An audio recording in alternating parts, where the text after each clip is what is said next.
Hello. Glad to be back here with all of you again today.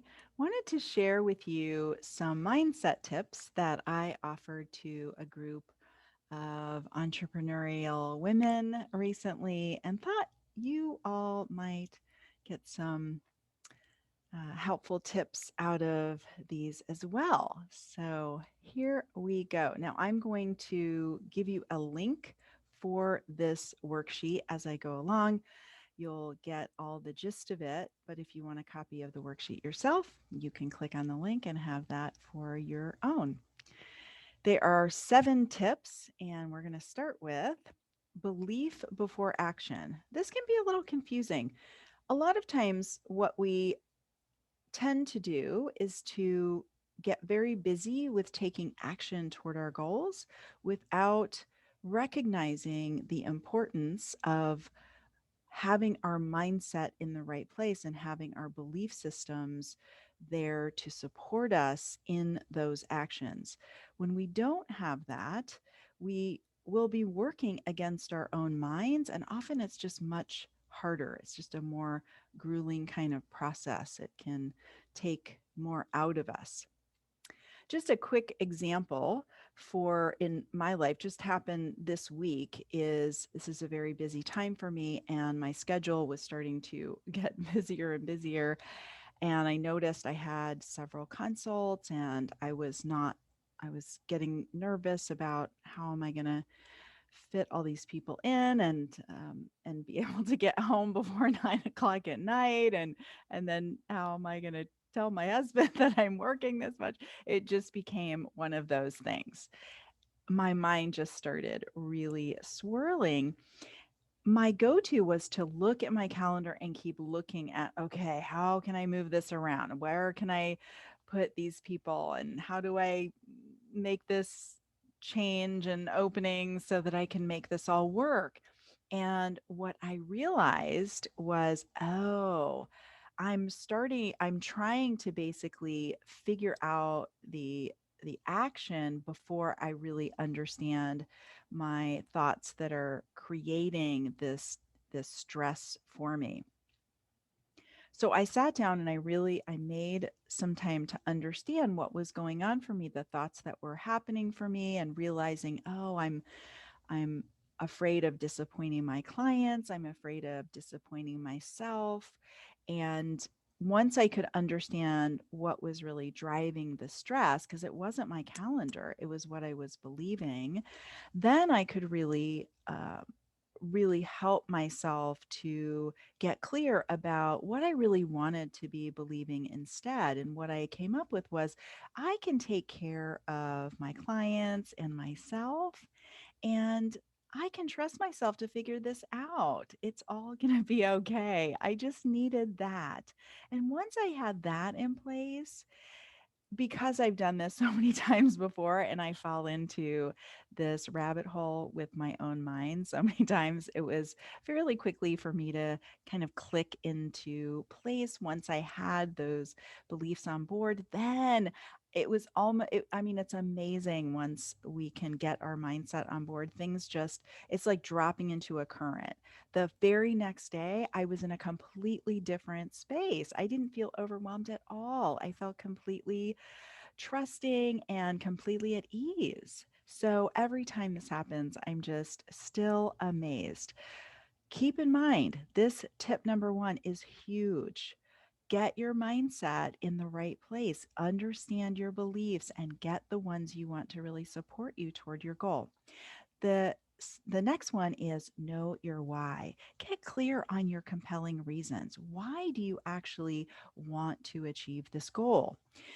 You want to take care of your future self in this way by clarifying that your reasons are something that excites you and inspires you and can really be there for you when you hit obstacles, because you will, and we're going to talk more in the next few tips.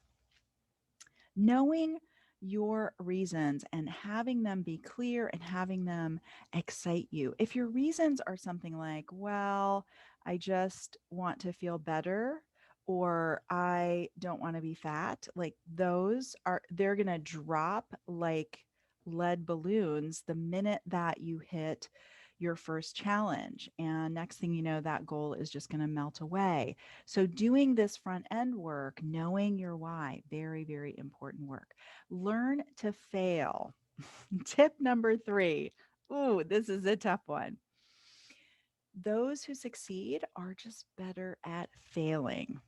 And this is definitely a tough one for me. You want to keep failing forward until you get the results that you want. Now, I really like something I learned called worthy fails, which means that a worthy fail is when you put yourself out there, you take the risk, you're willing to really, again, just take that risk and it doesn't work out. That's a worthy fail. And I've I've learned that collecting worthy fails are the very things that get you closer and closer to your goal. So, a quick story. I have an online course, you may know. I launched at the end of last year and I had a nice, juicy goal of 15 students, and I was super excited. I put so much into it, money, time, effort, all that good stuff. And I ended up with one student. So that was a worthy fail. That was like an epic worthy fail. Now, if I didn't have beliefs supporting me, I would have crashed and burned and that I would have just scrapped the whole thing. But my belief, which I love, and I probably got it from one of my teachers or mentors, but it's basically that every fail gets me closer to success. So this is a good thing because I'm learning and I'm getting closer to success. And that belief, that's what got me through. I just kept working with that belief and totally believing it, like, no doubt, this is just moving me closer to success. So I'm totally committed to continuing to move toward my goal. And I hope you will be too with having a belief like this on board. Expect discomfort. I know.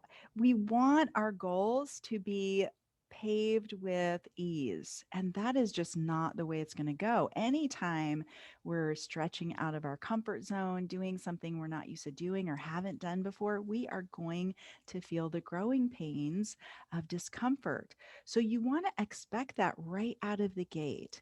If you don't understand that discomfort is part of the deal and you expect it to be easy and all just butterflies and rainbows, you are going to be incredibly disappointed and you're going to quit very early on. So know that discomfort is part of the package, but discomfort is part of the package no matter what. If you don't go for your goals, you're disappointed in yourself and you feel like you're not doing what you want to do. So, if you're going to feel uncomfortable either way, you might as well feel uncomfortable on the way to your goals.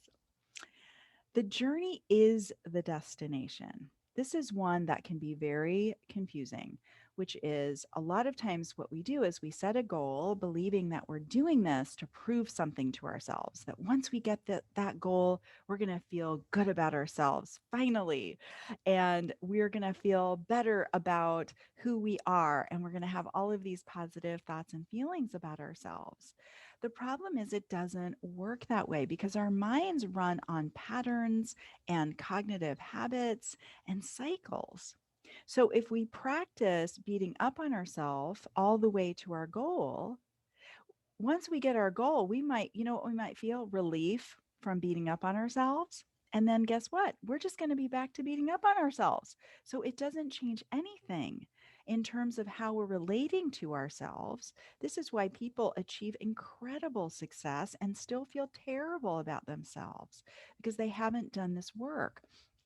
So, knowing that part of utilizing a goal and its highest value is becoming the person that you need to become to achieve that goal on your way to the goal.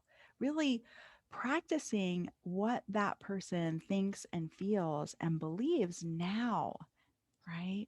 So that's really, I think, one of the huge values of setting a goal is that there it really invites you to become the person you want to be now. So the journey is the destination. I think that's just a beautiful way of looking at it. All right.